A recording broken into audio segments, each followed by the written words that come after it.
some guys that have looked good, a lot of young guys. The first guy that jumps out to me, the tight end, AJ Derby. He was the tight end they drafted last year, went on IR. But the guys looked explosive. He looks his like hands are ridiculous. He's made some really tough catches. He had a really nice touchdown catch. I can't see how they can let him not like they can. He has to make the. They have to give him a spot. Yeah, if he doesn't make the roster, he's not. Someone's going to pick him up. He won't make it to the practice It'll probably squad. be the Bills, but yeah. I think that's a great guy to have. Yeah. And like if you could run a 3 tight end set with Gronk, Bennett, and Derby.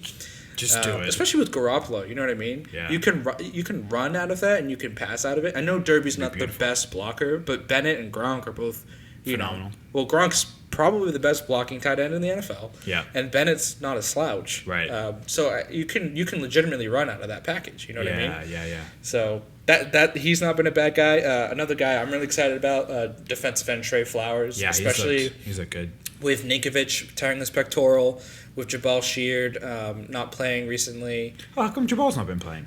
He pulled something in the first preseason game, really precautionary. Oh, okay. I think he'll be fine. And then Shea McClellan, the guy that picked up from the Chicago Bears, also not playing. Flowers got his opportunity, and he's looked like their best pass rusher. Awesome. On the field. You can't have too many of those. No. You never can. As the Giants have proven the Giants. 2 Super Bowl, the Patriots 2 Super Bowl losses in recent history. Yeah, the more the merrier. How about that second round pick there? Mr. Cyrus Jones. Cyrus Jones has looked good. He had a pick in this last game. I know the punt returning hasn't really showed up yet. Yeah. But he had the skill set in college. I'm sure it will show up at some point. But he looks like a guy that could see some time on defense. Yeah. I think the corner depth to me is probably one of the biggest areas of concerns for the Patriots because I feel like every single year. Right. It really is. Really, it's so hard. It's so hard to get corner depth. Really because you know what like. You're lucky if your teams are lucky if they have a number 1 guy, right? So how many number 1 guys are in the league? 10, if that. So 5. 5? Okay, really so 5. you have 5 number 1 corners. Maybe. You have 32 teams. It's really year to year. Yeah, is that right? And it's such a that position fluctuates so much. A lot.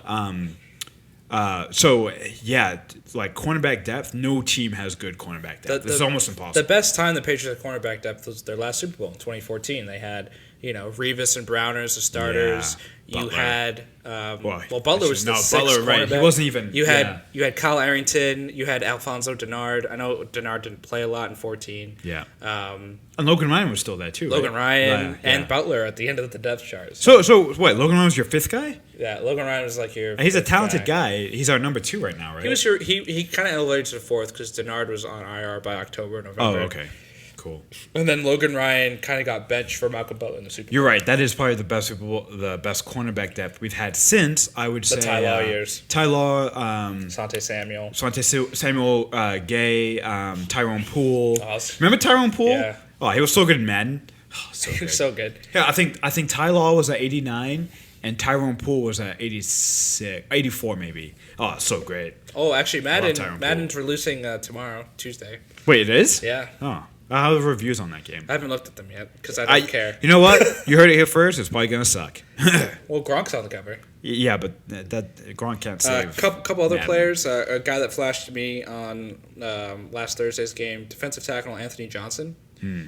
He showed up with some really nice pass rushing moves, and he's also very different from all the other D tackles they have. He's the only kind of small, quick guy they have in the mold of what they had with Dominique Easley, Chris Jones, all the guys they kind of cut this offseason. Oh, interesting. So he brings something different than because he's around 260, I think, while everyone else is a 300-plus pound type of guy. So he's a guy that can line up at D tackle, D end, as more of like a quick guy that you could put in on 3rd and long situations, pass rushing situations. But probably never in a run situation. He would get destroyed, I feel. No, he's a good situational guy to have. Cool. Cool. Yeah. I feel like guys probably do best when they have a specific role like that, right? Right. Actually, that can only help your team. The only I mean, obviously injuries would mess with anything, but interesting.